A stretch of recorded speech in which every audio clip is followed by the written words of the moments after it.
Oh yeah, we are back, y'all. Thank y'all for coming back and thumbs up the video and subscribing to the channel.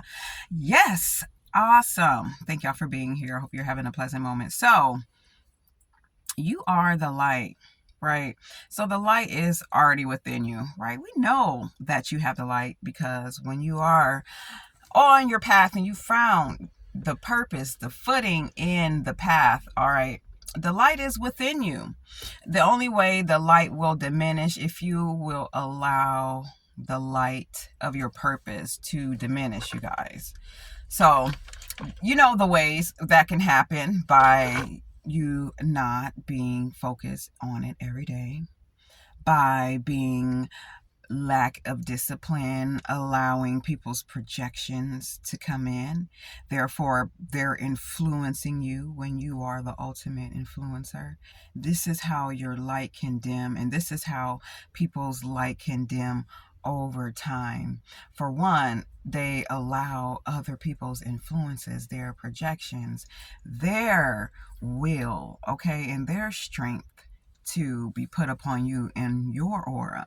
And then these people can be very influential, those you seek validation for. That's why I like to talk about not receiving validation from any external besides if it's internal and coming from spirit. And we'll talk about when spirit validates your purposes through synchronicity activities throughout the day, like down to the very moment. There's synchronicity acts that will normally and readily validate you entirely, okay, on your purpose. So your light is in and can only be dimmed, and the majority of the time is dimmed by other influencers.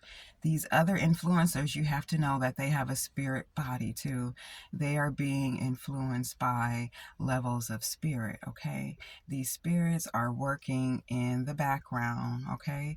They're working in the foreground. You can see them with their projection of evil eye, with their projection of jealousy, okay?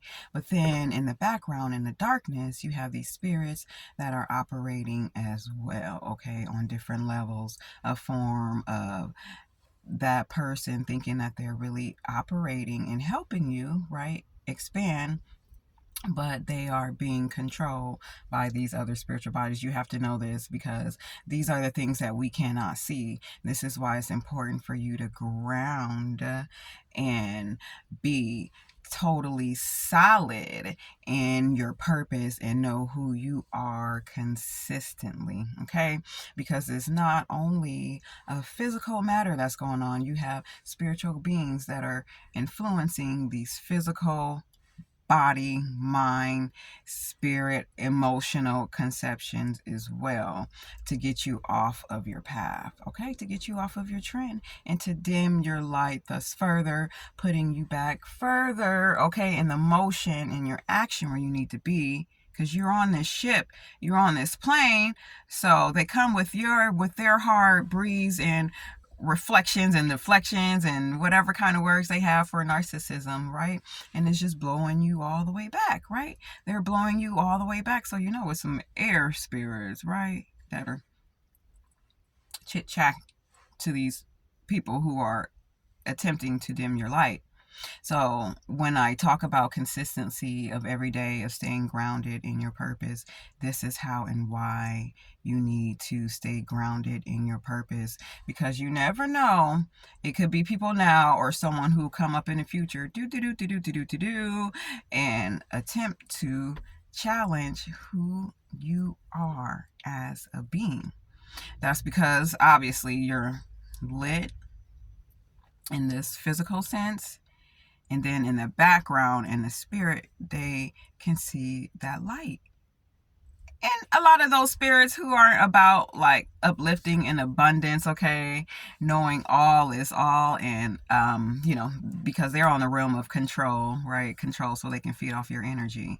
So they don't want you to step out of the lines where they can't feed off your divine energy, baby. So I say all that, y'all, to stay grounded in your purpose daily, daily, daily, daily, daily in the acts of the forms of I am in gratitude. I am glad and gleeful that I have these opportunities right now to continue to expand, to continue to break through, to continue to move about, right? Okay, in divine connection and divine union. Some people probably like to think that divine connection and union is just this high mighty holy moly stance of you can't be touched, but ultimately it pretty much is. Okay, I'll see y'all soon.